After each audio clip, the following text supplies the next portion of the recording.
안녕하세요. 저는 30대 중반의 돌싱남입니다. 저는 진짜 행복하게 결혼 생활을 즐기고 있었고, 이제 행복한 일만 남았다고 생각했을 때 정말 날벼락 같은 일을 당했습니다.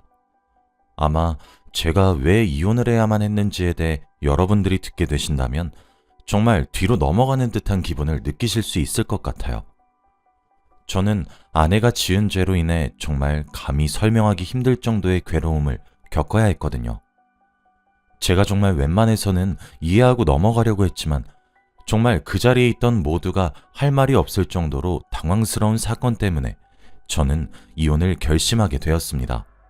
지금부터 그 이야기를 한번 들려드리겠습니다.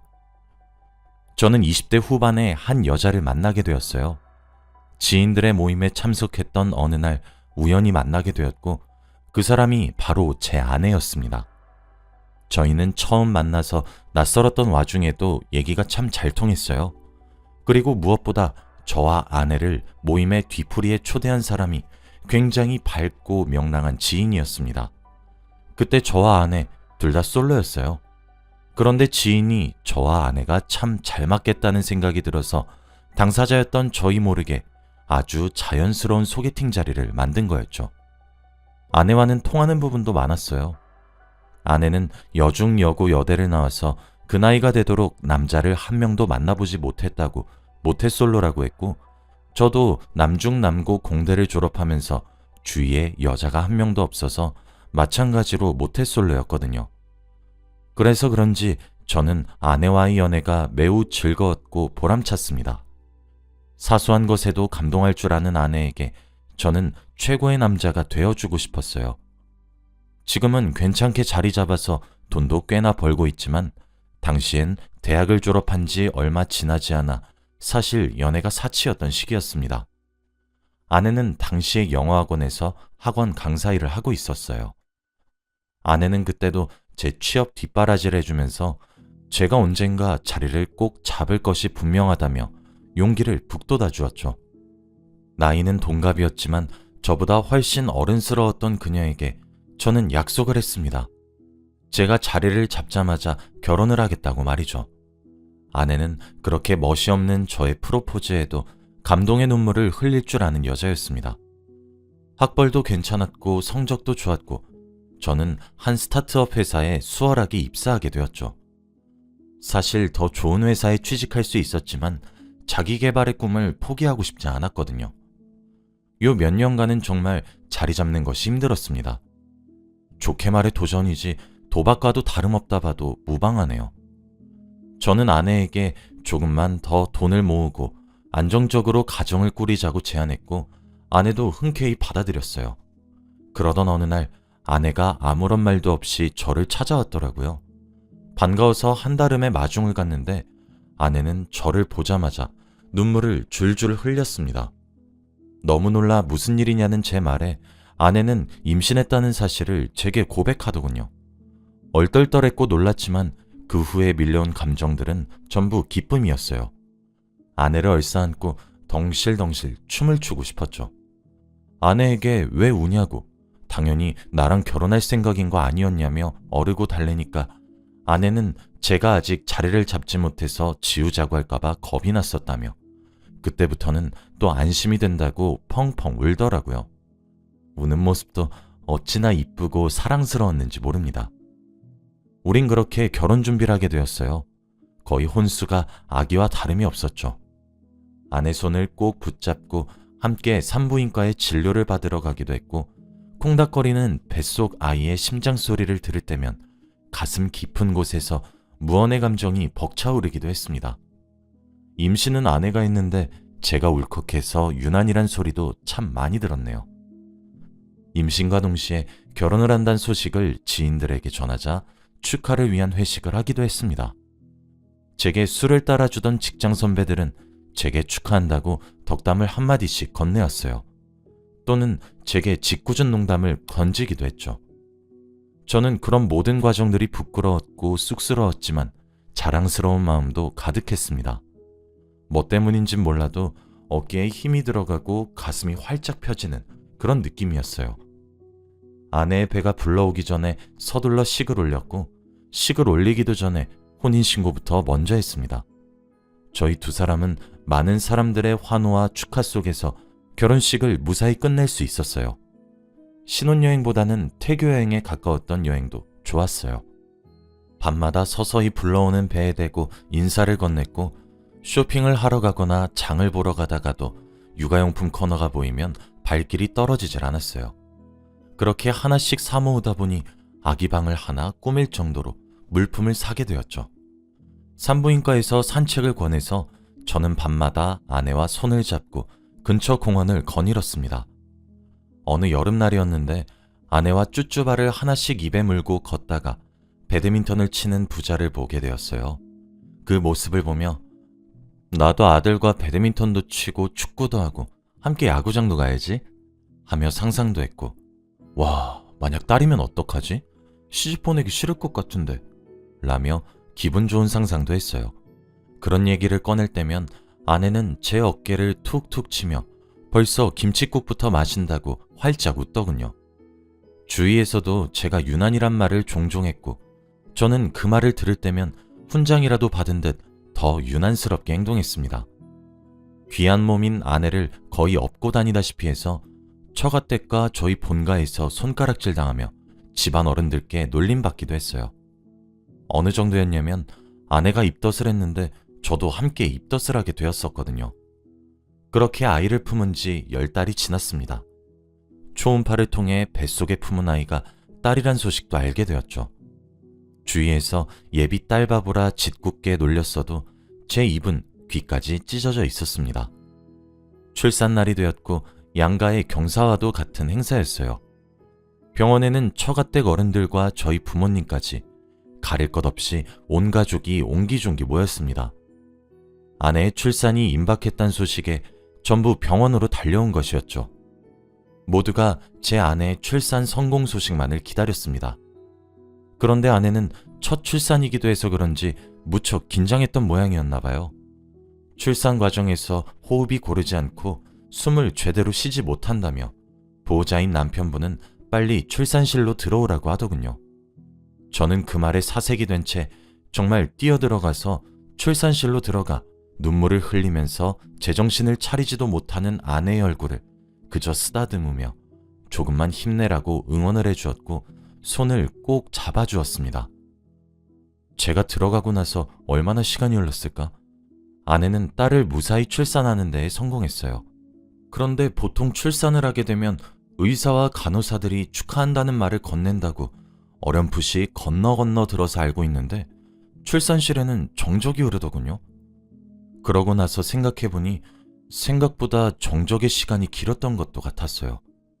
제가 아내에게 정신이 팔려서 눈치를 채지 못했을 뿐 숨을 들이키며 헉 하는 소리와 함께 저희 부부에게 갓 태어난 아기를 보여줬습니다.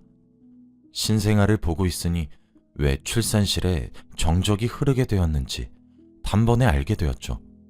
왜냐면 아기가 아무리 봐도 동양적인 외모가 아니었습니다. 외국인의 아이 같아 보였죠. 게다가 피부가 까맣더군요. 마치 흑인처럼 말이에요. 새까만 피부를 가지고 응애하며 목이 터져라 우는 아기는 머리카락조차 흑인의 곱슬이었습니다. 현실이 절로 부정되었어요. 아내는 기진맥진한 상태로 침대 위에 쓰러져 있더니 사색이 되더군요. 돌처럼 굳은 저를 어느 간호사분께서 밖으로 데리고 나가셨습니다. 밖에서 기다리고 있는 가족들이 어떻게 된 거냐고 기쁜 기색을 감추지 못하고 제게 달려와 물었어요. 저는 멍하니 대답했습니다. 딸이 태어났는데 흑인이에요. 저 이제 어떡해요? 라고 말이에요. 제 말을 듣고 한참의 시간 동안 그게 무슨 말인지 다들 이해 못하는 듯 했습니다. 그러나 이내 제 말을 이해한 사람들은 차례로 입이 떡 벌어졌죠. 제 말을 믿지 못하는 저희 부모님과 처가댁은 함께 나온 간호사를 붙잡고 아이를 보여달라 아우성이었고, 그렇게 신생아실로 들어간 아이는 두 눈을 비비고 다시 쳐다봐도 흑인이었어요. 새로운 생명의 탄생을 축복할 수 있는 신성한 산부인과에서 저희 어머니는 뒷목을 잡고 쓰러지셨고 친정 어머니는 주저앉아 통곡을 했습니다. 아이를 닦인 후인 건지 더 또렷하게 보이는 생김새에 저는 어처구니가 없었죠. 아내와 저는 둘 다 속쌍꺼풀도 없는데 갓 태어난 아기는 눈을 감고 있음에도 불구하고 쌍꺼풀 라인이 도드라지게 보이더군요. 너무 충격을 받은 나머지 제가 쓰러졌나 봅니다. 눈을 뜨니 병원 천장이 보이더군요. 저는 자리에서 일어나 꽂혀있는 링거를 무작정 빼고 아내가 누워있는 병실로 찾아갔어요. 이미 그곳은 난장판이었습니다. 저희 부모님은 온갖 욕을 하고 있었고 처가댁은 출산 후 누워있는 딸에게 뭐라 하지도 그렇다고 저희 부모님을 말리시지도 못하고 있었죠. 저는 다 나가달라고 얘기를 했습니다. 저희 가족들은 커다란 한숨을 쉬고 병실을 나갔고 아내의 가족들은 저와 눈을 마주치지도 못하더군요. 아내와 단둘이서 이야기를 하기 위해 가까이 다가갔어요. 아내는 출산한 지 얼마 되지 않아 성취하는 몸으로 벌떡 일어나 침대 위에서 무릎을 꿇더군요. 그리고 손을 싹싹 빌면서 눈물을 흘리기 시작했습니다. 저는 아무런 대꾸도 하지 않고 아내가 울음을 그치기를 기다렸죠. 한참을 기다리니 흐느낌 소리가 점차 잦아들더군요. 저는 아이의 아빠가 누구냐고 물었습니다. 아내는 처음에 바로 대답하지 않았고 그저 눈물을 흘리기만 할 뿐이었죠. 저는 사실 제가 아내에게 화를 낼 줄 알았습니다. 하지만 막상 그 상황에 놓이니 사람이 오히려 차분해지더군요. 아내를 계속 설득했습니다. 아이 아빠를 알아야 너도 양육비를 받고 키울 수 있지 않냐? 뭐 그런 식으로 말이에요. 아내는 제 말에 대꾸하지 않고 손으로 얼굴을 가린 채 눈물만 흘리더군요. 참 그 모습이 제게 가증스럽기 짝이 없어 보였어요. 제 입에서 이혼이란 단어가 언급되고 나서야 아내는 제게 말을 꺼내기 시작했습니다. 저는 그런 아내에게 설명을 요구했어요. 지금이 마지막으로 솔직할 수 있는 기회란 사실도 알려주었죠. 아내의 말은 이러했습니다. 아내가 먼저 사회생활을 시작하면서 제게 지겨워졌던 시기가 온 적이 있다고 하더라고요. 자신의 다른 친구들은 돈도 잘 벌고 부유한 남자친구들을 만나고 때 되면 드라이브에 기념일마다 비싼 음식에 그렇게 풍족한 연애를 하고 있는데 현실에서는 제 뒷바라지나 하고 있는 게 솔직한 심정으로 싫었답니다. 그래서 바람을 폈다고 해요. 같은 학원에서 일을 하고 있었던 원어민 선생님과 말이죠. 그 원어민 선생님이 흑인이었던 겁니다. 어차피 진지하게 만나고자 하는 생각도 없었고 둘이서 가벼운 관계로 끝내자고 합의까지 했던 모양이더군요. 아내는 저를 만나는 시간에는 제게 온 관심을 쏟았지만 저를 만나지 않았던 순간에 바람을 폈던 거였죠. 당연히 그 원어민 선생님과의 관계 또한 진전되었고 그러던 어느 날 덜컥 임신이 되어버린 것이었어요. 병원에서 임신 주차를 듣고 곰곰이 생각해보니 그 시기에 저와 그 원어민 선생님 둘 다와 사랑을 나누었다는 것을 알게 되었고 아내는 결정을 해야만 했습니다. 사실 아이를 지을 수도 있었지만 아내도 그때 나이가 결혼 정년기였기 때문에 아이를 가졌다는 이유로 결혼을 하려고 했었던 것이었겠죠. 아내는 원어민 강사와 저 사이에서 결정을 해야 했어요. 먼 나라인 외국인은 아닐 거라 생각하고 저를 선택했죠. 하긴 초음파로는 뱃속 태아의 피부색까지는 알 수 없을 테니. 당연히 저는 아내에게 이혼을 통보했습니다. 아내도 그런 제 주장에 할 말이 없었겠죠. 그래도 한때는 전부를 줘도 아깝지 않다 생각했을 정도로 사랑했던 여자라 소송까지 가고 싶지 않았습니다. 소송까지 가지 말고 조용히 이혼하자는 제 말에 아내도 결국 이혼 서류에 도장을 찍었어요. 하긴 소송까지 가봤자 태어난 아이가 증거와 다름없으니 아내도 그게 현명한 판단이었겠죠. 아내에게 위자료도 요구하지 않았습니다. 저희 가족들은 그런 제게 물러터졌다고 쓴소리를 했지만 제 딴에는 아내를 향한 마지막 배려와 다름없었습니다. 저와 아내는 그렇게 이혼을 했어요. 아내와 정말 서류상 남남이 되었던 날 제게 아내의 남동생이 연락을 해왔더군요. 죄송하다고 말이에요. 아내의 남동생과도 참 추억이 많았고 제게 정말 친동생과도 같은 존재였는데 참 씁쓸했습니다. 제 이혼 소식은 회사에도 알려졌어요. 제가 유난스레 아내를 위했던 사람이라 회사 식구들 모두가 출산에 대해 물어봤거든요. 이혼까지 한 마당에 숨길 수도 없어 솔직히 말을 해주게 되었습니다. 동정어린 시선을 받아보니 그것도 할 짓이 못 되는 것 같았죠. 그렇게 저는 제 일상으로 서서히 돌아가기 위해 정말 노력했어요. 지금은 이렇게 제 과거를 담담하게 이야기할 정도로 무뎌졌지만 그 당시엔 매일 밤 불면증에 시달리며 잠도 제대로 못 자고 너무 힘들어 했었죠. 일에 매달려서 거의 회사에서 살다시피 했을 정도였습니다. 오죽하면 회사 사람들이 제 손에 억지로 휴가를 쥐어줄 정도였죠. 시간이 약이라는 말이 정말인지 죽고 싶을 만큼 괴로웠고 뒤통수가 얼얼할 정도의 배신감에 사무쳐서 아내를 원망하기도 저주하기도 했지만 시간이 지날수록 제 일상으로 점점 돌아오긴 하더군요. 거지 같은 처지에 있으면서도 배가 고파 밥을 먹는 것과 같은 느낌이었죠. 슬픔과 배신의 감정을 일하는 것으로 풀었기 때문인지 저희 회사도 점점 크게 성장을 하게 되었습니다. 작게 시작한 사업은 어느덧 규모가 어느 정도 있는 회사가 되었거든요. 성공과 동시에 절 따라온 것은 돈이었어요. 그러다 보니 제게도 새로운 여자친구가 생겼고 지금 만나고 있습니다.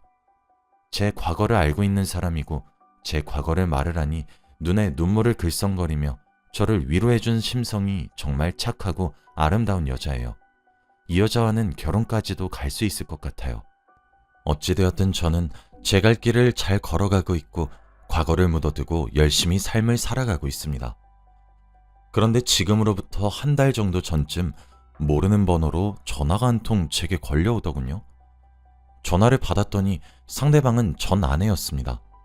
전 아내는 안부 인사와 함께 한번 만날 수 있냐고 애원에 가까운 부탁을 하더군요. 저도 무슨 생각으로 그렇게 한 것인지 모르겠지만 저는 아내와 만나기로 약속을 했어요. 약속 장소에 나가보니 미리 와서 저를 기다리고 있더군요.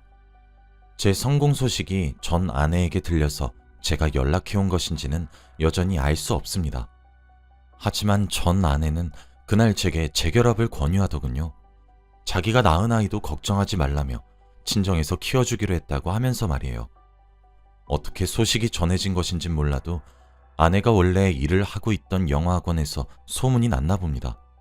아내가 낳은 아이가 흑인이었다고 말이에요.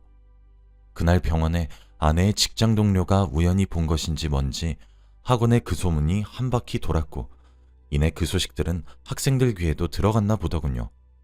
그런 파렴치한 사람들이 우리 아이들 교육을 맡게 할 수 없다며 학부모들의 항의가 시작되었고 학원에서 원어민 선생님인 그 남자와 아내는 해고를 당했다고 합니다.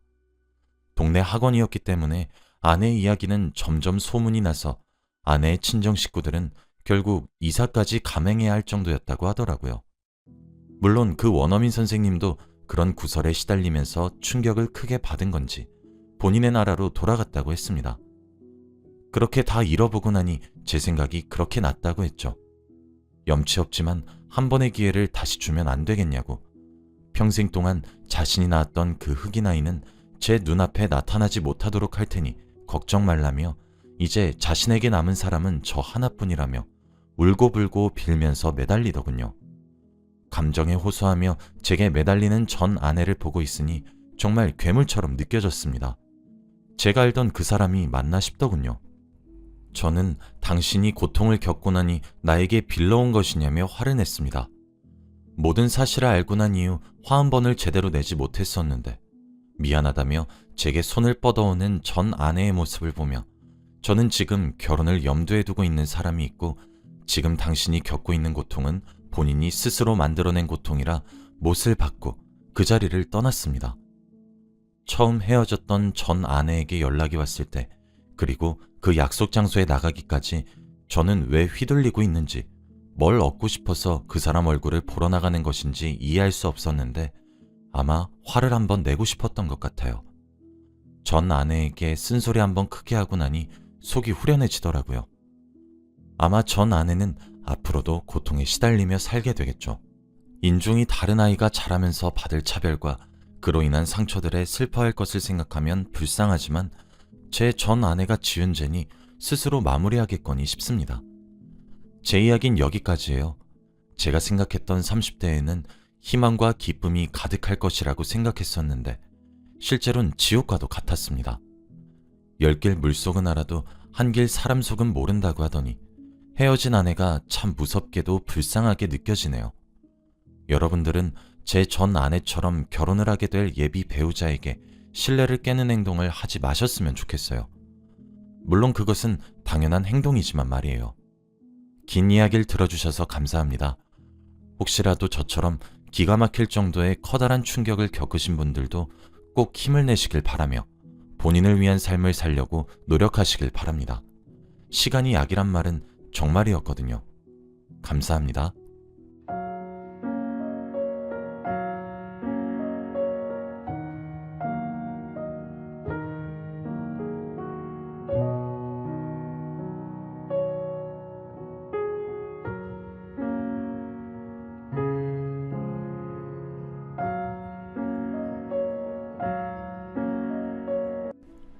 안녕하세요. 저는 올해 30대 중반인 남자입니다. 제가 집안에서 늦둥이로 자라서 그런지 많이 철이 없었어요. 그래서 저지른 실수도 많고 잘못도 정말 많습니다. 어릴 때부터 부모님이 갖고 싶다는 거 다 사주셔서 버릇이 나빠졌나 봐요.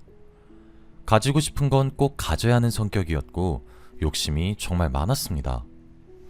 이런 성격 때문이었던 건지 저는 얼마 전 아주 충격적인 일을 겪게 되었어요. 여기에 저희 이야기를 올릴지 말지 정말 고민이 많이 되었지만 그래도 여러분은 저 같은 삶을 살지 말았으면 하는 마음에 끄적여 봅니다. 지금은 과거의 제 잘못을 잘 뉘우치고 있고 반성하고 있습니다. 정말 사람이 한번 잘못을 저지르면 돌아오는 것 같아요. 그 일로 인해서 저는 한 번에 정신이 차려졌고 다시는 그런 실수를 하지 않기로 결심했습니다. 저의 이야기를 하기 위해서는 10년 전으로 거슬러 가야 해요. 그 당시에 저는 20대 초반이었고 술 먹고 여자 만나는 거 좋아하는 평범한 남자였습니다. 매일같이 놀러 다녔고 술만 마셨어요. 공부는 전혀 하지 않았고 매일 아침까지 술을 먹고 집에 들어가서 부모님에게 혼나기 일쑤였습니다. 그때는 제가 뭐라도 된 듯 행동하고 다녔고 정말 철이 없었어요. 지금 생각해보면 정말 한심했습니다. 술 먹다가 옆 테이블이랑 싸움이 나서 경찰서도 가보고 사람들 물건도 훔친 적이 몇 번 있었죠.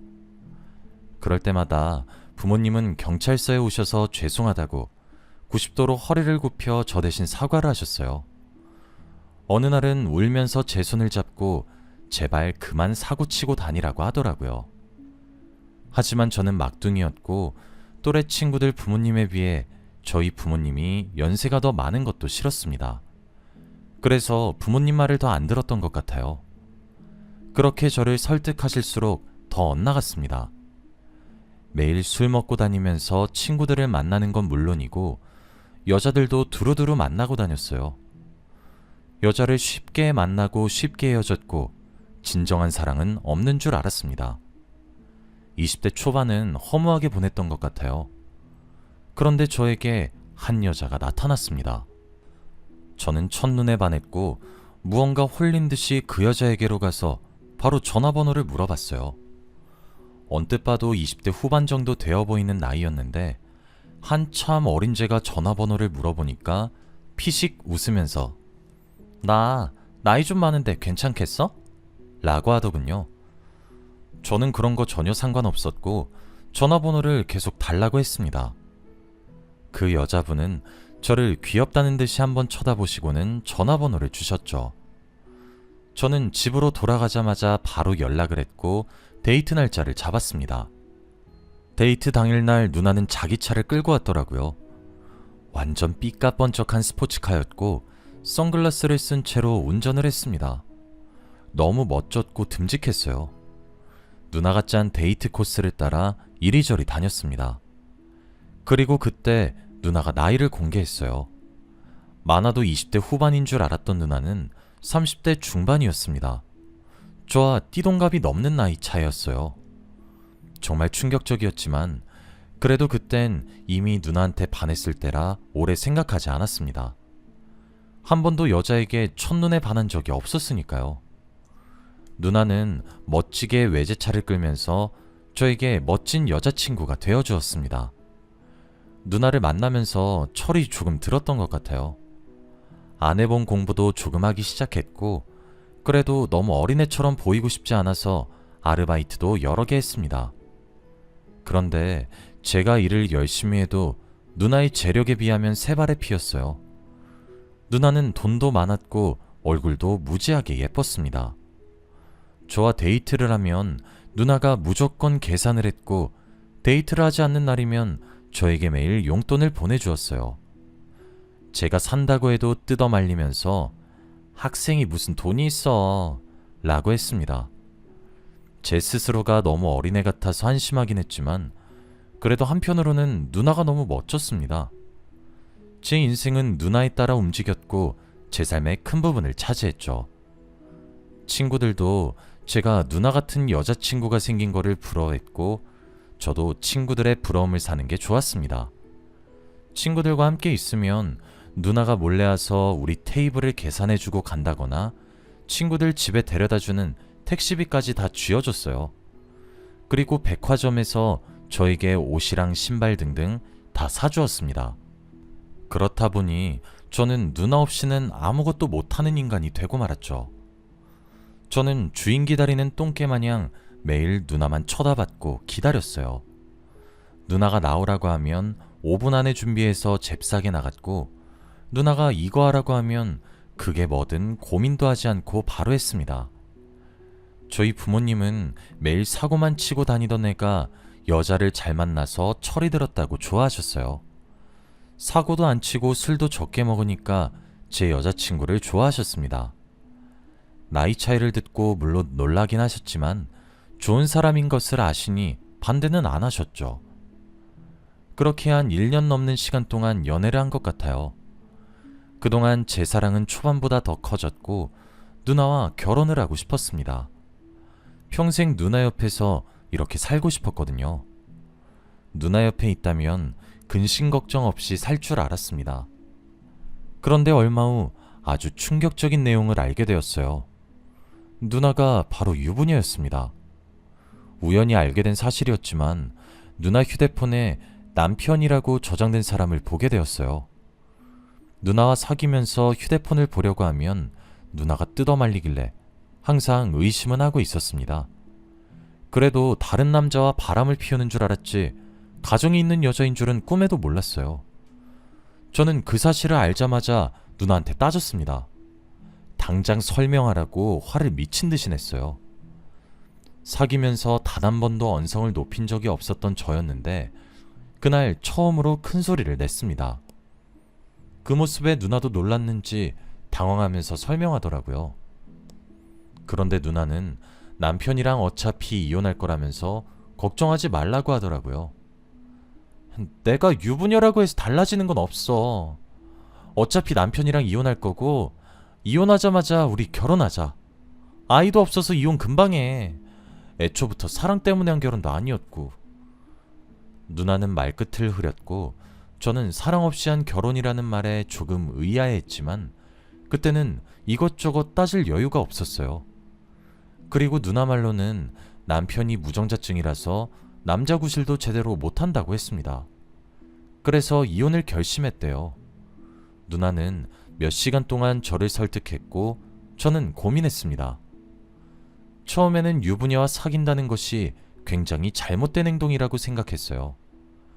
그런데 누나의 설득 때문인 건지 시간이 지날수록 유부녀와 사귈 수도 있지 라는 생각이 제 머릿속에 들어오더라고요. 어차피 누나가 이혼을 한다고 했으니 이혼을 하면 유부녀도 아니잖아요. 무엇보다 사랑 없이 한 결혼이라고 했으니 저는 누나의 말을 따르기로 결정했습니다. 솔직히 그 당시에 단순히 누나란 사람이 좋아서 계속 연애를 하기로 결정한 것보다는 누나의 돈이 좋았던 것도 있었어요. 누나와 헤어지면 저는 한순간에 빌털터리가 되고 아무것도 아닌 존재가 되니까요.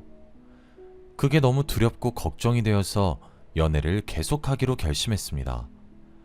누나는 저를 안아주면서 내 마지막 사랑은 너야. 난 너밖에 안 사랑해. 알지? 라고 했고 저도 누나를 꼭 안아주었어요.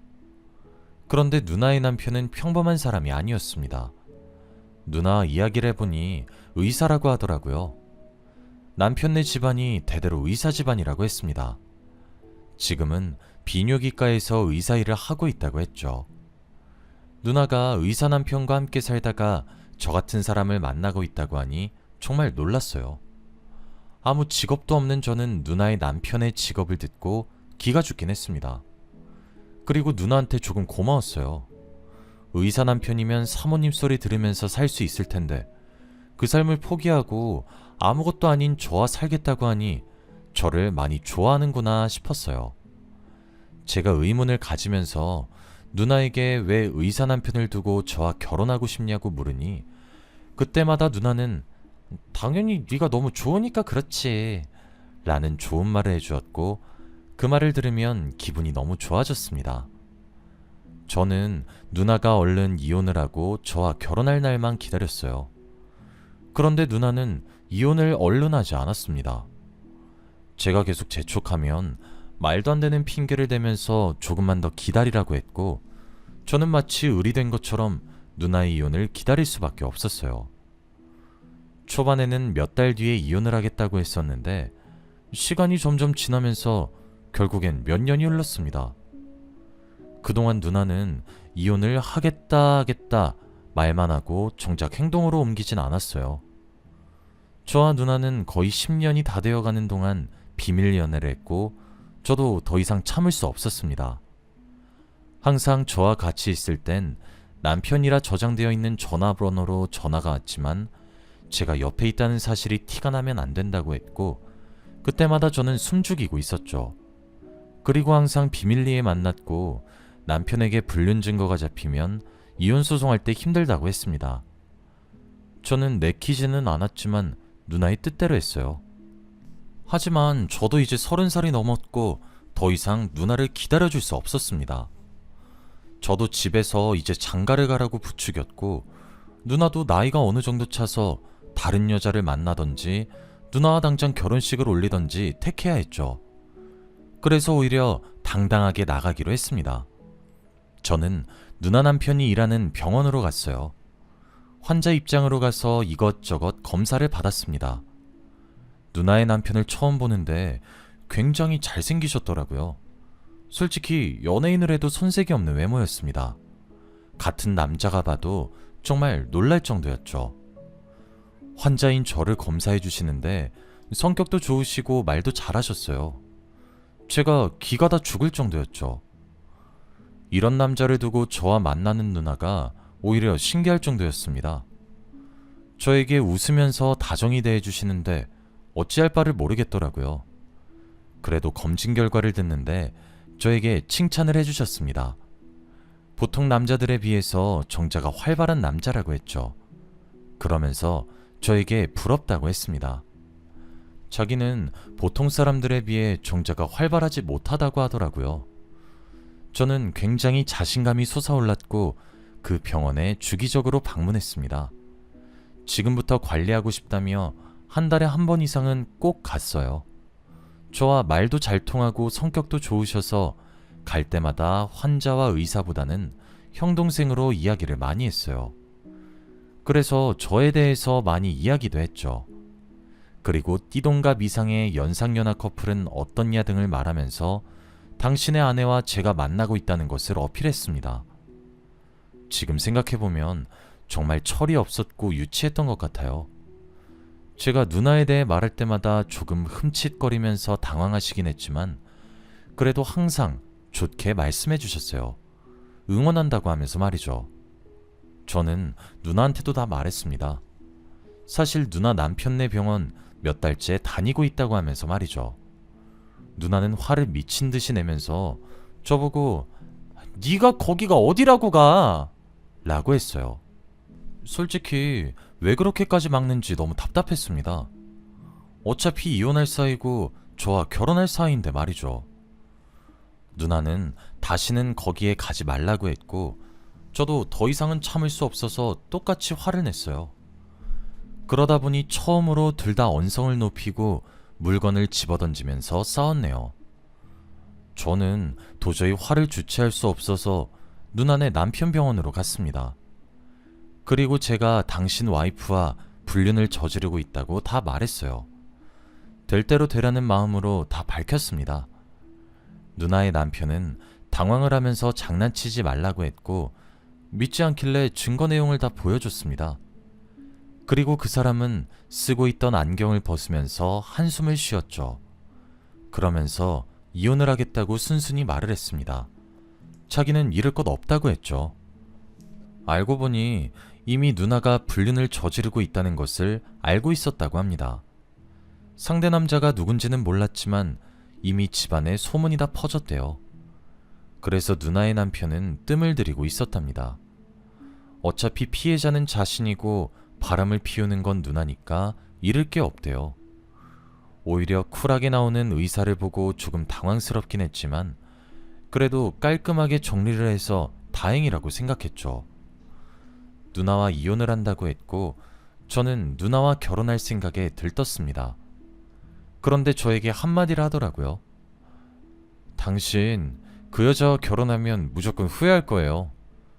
그 말을 했고 저는 의사의 말에 비웃으면서 병원을 나갔습니다. 제가 거의 10년이 넘는 시간 동안 누나를 만났는데 한 번도 후회한 적이 없었어요. 지금까지 마땅한 직업도 없었는데 누나가 주는 용돈으로 생활해도 부족함이 없었거든요.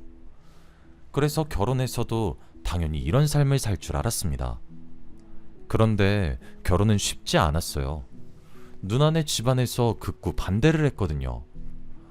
당연히 그럴 수도 있는 게 의사 남편을 버리고 저와 결혼을 한다고 했으니까요.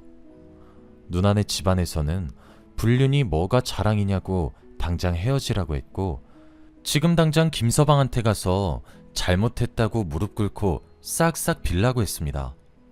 이미 불륜 관계가 집안에 다 소문이 나서 쪽팔린다고 했죠.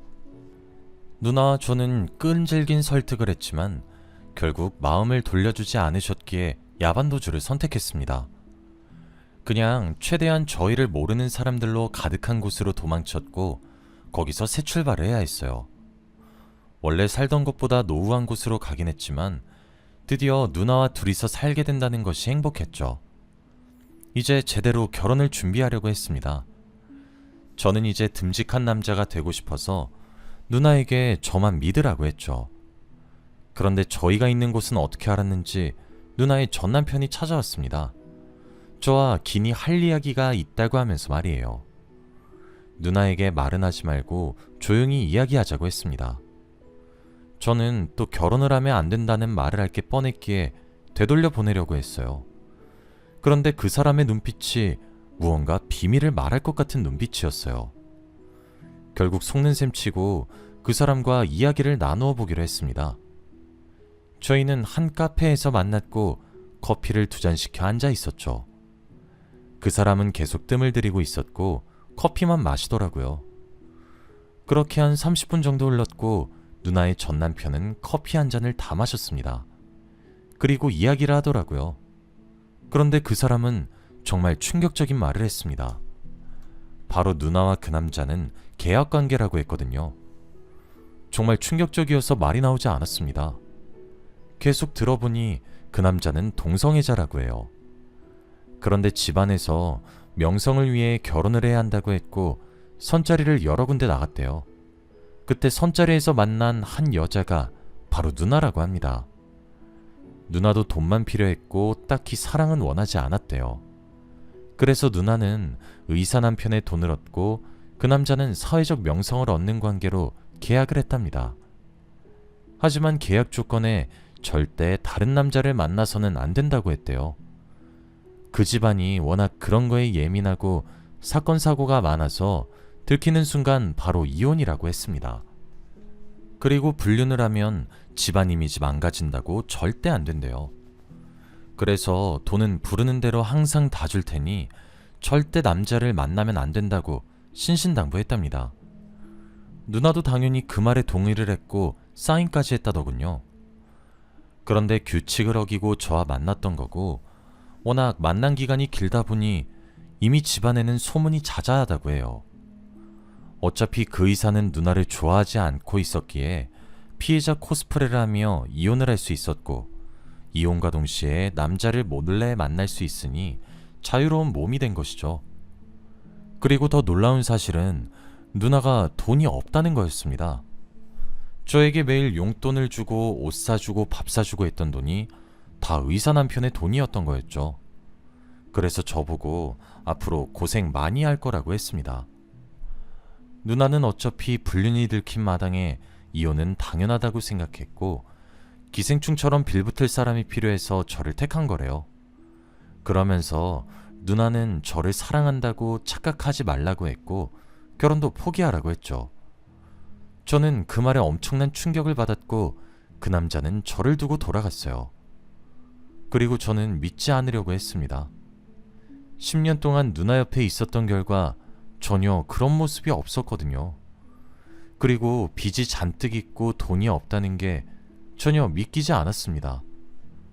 하지만 결국엔 그 남자의 말이 전부 사실이었어요. 확실히 돈이 없는 누나의 모습은 정말 최악이었습니다. 밤마다 밖으로 나가서 술이 떡이 된 채로 집에 들어왔고 매일 뭐하고 다니는지 저에게 전혀 알려주지 않았어요. 그리고 그렇게 애지중지하던 스포츠카를 팔아서 도박까지 하고 다니더라고요. 저는 그 모습을 보고 과거의 제가 너무 한심스러웠습니다. 누나는 어디선가 자꾸 돈을 구해와서 흥청망청 쓰고 다녔어요. 과거에 백화점에 가서 이리저리 사던 버릇을 못 고쳤는지 돈이 없음에도 불구하고 백화점 명품관에 가서 가방도 사고 옷도 사고 다녔죠. 제가 말려도 아무 소용이 없었습니다. 대체 그 큰 돈이 어디서 났냐고 물어도 전혀 말해주지 않았죠. 한 지붕 아래에서 같이 살았지만 전혀 사랑하는 관계라는 것이 보이지 않았고 결혼을 최대한 미룬 것이 오히려 다행이란 생각이 들 때쯤이었어요. 원래 한 집에서 살아도 얼굴을 잘 볼 시간이 없지만 그날따라 누나가 이틀이 지나도 집에 들어오지 않더라고요. 연락도 받지 않고 동네를 샅샅이 뒤져도 없었습니다. 그렇게 일주일이 지났어요. 어느 날 저희 집에 누군가 방문을 세게 쾅쾅 두드렸습니다. 저는 누나가 왔나 싶어 현관문을 열어주었는데 무서운 사람들이 가득 있었어요. 그러면서 저에게 돈을 달라며 갑자기 뺨을 한 대 내리치기 시작했습니다. 저는 영문도 모른 채 뺨을 맞았고 정신을 차리기도 전에 구타를 당했죠. 건장한 남자들 몇 명이 저를 둘러싸서 때리기 시작했고 저는 맞아야 했습니다. 말도 제대로 나오지 않았고 저는 너무 무서웠어요. 그런데 저를 때리던 사람 중 한 명이 누나에 대한 이야기를 했습니다. 들어보니 누나가 제 이름을 이용해서 돈을 빌려갔다고 했죠. 저 몰래 저희 인감도장을 가져가서 돈을 빌렸고 저에게 돈을 받으라고 했답니다. 그리고 누나는 지금 도망을 쳐서 잡을 수가 없다고 했죠. 저는 한순간에 말도 안 되는 이야기를 들었는데 할 말을 잃었습니다. 누나가 도망간 것도 놀라운데 제가 빚쟁이가 되었다뇨. 그리고 더 놀라운 건 이 사람들 뿐만이 아니었습니다. 매일 집에 와서 돈을 달라고 보채는 사람이 한두 명이 아니었죠. 누나는 저를 이용해 돈을 빌리고 다녔고 그 돈으로 명품백을 사고 다녔던 겁니다. 정말 화가 나 미치는 줄 알았어요. 그리고 저는 당장 경찰서로 가서 누나를 실종 신고했지만 경찰은 성인 실종은 찾기 힘들다며 거의 포기하라는 식으로 말을 했습니다. 그때 누나의 전 남편의 말이 떠올랐어요. 결혼하면 안 된다고 경고했던 말들 말이에요. 순간 저는 망연자실했고 경찰서에서 다리에 힘이 풀려 주저앉았습니다. 한순간에 빚쟁이가 된 사실도 절망스러운데 그 여자에게 놀아났다는 게 더 충격적이에요. 그런 여자한테 제 인생을 바친 게 너무 후회스럽습니다. 이래서 유부녀를 만나면 안 된다는 건가요? 지금 생각해도 과거의 제가 왜 그렇게 살았는지 모르겠네요. 지금 저는 열심히 일을 하면서 빚을 갚고 있습니다. 매일같이 사람들이 찾아와서 이제 거의 익숙해진 것 같아요. 그래도 차근차근 갚아가고 있는데 저는 누나를 찾았다는 연락만 기다리고 있습니다. 누나를 보면 어떤 말을 먼저 해야 할지 잘 모르겠지만 말이죠. 아무튼 여러분은 저 같은 인생 살지 마세요. 저는 아직도 과거의 실수에 대해 반성하고 있습니다. 유부녀라고 했을 때 진작에 헤어졌어야 했는데 말이죠. 돈을 버는 족족 빚 갚는데 다 쓰니까 돈을 모을 수가 없네요. 아무튼 저희 이야기는 여기까지입니다. 들어주셔서 감사합니다.